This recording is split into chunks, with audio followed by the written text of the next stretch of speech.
사람이 세상에 태어나서 한평생 살다가 보면 여러 가지 환경을 만나게 됩니다. 그런데 오늘 본문에 나오는 나오미라고 하는 여인은 이제 결혼을 했어요. 엘리멜렉이라고 하는 사람을 하고 결혼을 했습니다. 때는 사사들이 치리할 때였습니다. 그런데 베들레헴에 살다가 흉년이 들었습니다. 그래서 모압 지방에 그곳에 풍년이 있다는 걸 알고 하나님을 잘 섬기는 동네에서 물질이 있는 저 이방 땅으로 모압으로 이사를 가게 됩니다.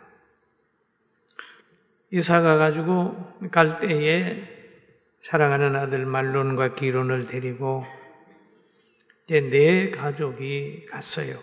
그곳에 가서 10년이라는 긴 세월 보내면서 엘리멜렉이 죽었습니다.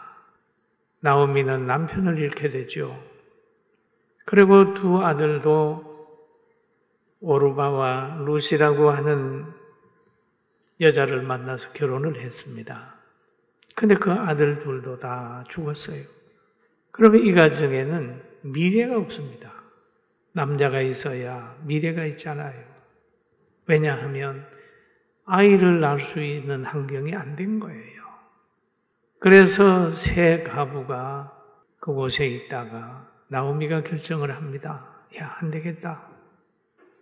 베들레헴으로 돌아가자.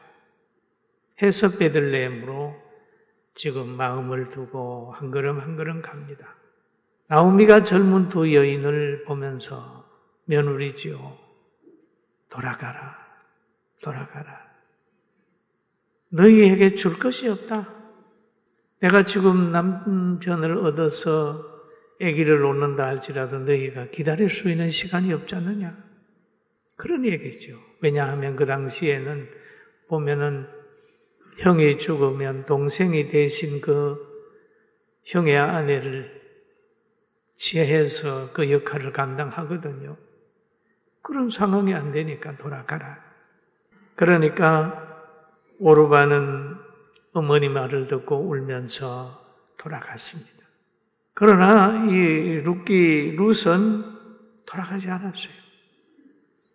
어머니 하나님이 나의 하나님이 되고 어머니의 백성이 나의 백성이 되고 어머니 있는 곳에 나도 있고 어머니 죽는 그곳에 나도 거기에 서 있어야 되겠습니다.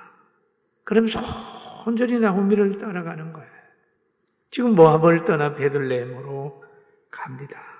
베들레헴에 돌아가니까 거기에는 볼이 추수할 때입니다.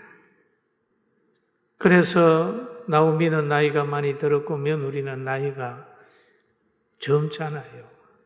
그래서 늘 가가지고 시어머니를 잘 모셨어요. 그리고 그 베들레헴에 가니까 그래도 엘리멜렉의 가정이 베들레헴에서는 굉장히 괜찮은 가정이었어요. 과거에. 그래서 나오미가 돌아왔다고 하는 소식에 온 동네가 막 시끄럽습니다. 야, 나오미가 돌아왔다. 그렇잖아요. 저 떠난 사람이 다시 그 동네에 돌아오면 그 동네 축제가 되지 않습니까? 그 내용이 오늘 본문의 내용이에요. 이에 두 사람이 베들레헴까지 갔더니 베들레헴에 이를 때에 온 성읍이 그들로 말미암아 떠들며 이르기를 여기에 나오미라 하는 이가 돌아왔다. 나오미가 돌아왔다. 나오미가 돌아왔다. 나오미가 그들에게 이르되 나를 나오미라고 부르지 말라. 그런 얘기를 해요. 나를 나오미라고 부르지 말고 나를 말하라. 부르라. 이는 전능자가 나를 심히 괴롭게 하였습니다. 그 나오미 생각에는 전능자가 자기를 심히 괴롭혔다. 베들레헴을 떠나 모압에 있을 때 사랑하는 남편도 데려갔고 사랑하는 두 아들도 데려갔으니까 전능자가 나를 심히 괴롭혔다. 그래서 나는 이 나오미 기쁨이라고 하는 그 이름을 가지기에는 너무 부족하니까 선물, 말하라고 하는 그런 라고 불러라. 그러면서 하는 말이 내가 풍족하게 나갔더니, 풍족하게 나갔더니. 그럼 이사 가게 될 때는 풍족했어요. 풍족하게 나갔더니 여호와께서 내게 비어 돌아오게 하셨느니라. 자기 인생을 돌아보니까 이 나오미는 비참한 거예요. 비어서 돌아왔다. 지금 마음에 사랑하는 남편도 없고 마음에 사랑하는 자녀도 없고 비어서 돌아왔다. 물질도 없다. 다 없다. 그렇게 얘기를 해요. 그런데 그것이 뭐냐? 여호와께서 나를 징벌하셨었고 전능자가 나를 괴롭게 하셨거늘 너희가 어찌 나를 나옴이라고 부르느냐라는 얘기를 하고 있어요. 그런데 이 사람이 보기에는 비어서 돌아온 것 같지만은 엄청난 영적인 것을 채워서 온 겁니다. 그의 남편은 물질을 따라갔지만은 이 나오미는 뭘 따라왔느냐? 베들레헴, 하나님을 섬기는 곳으로 돌아왔어요.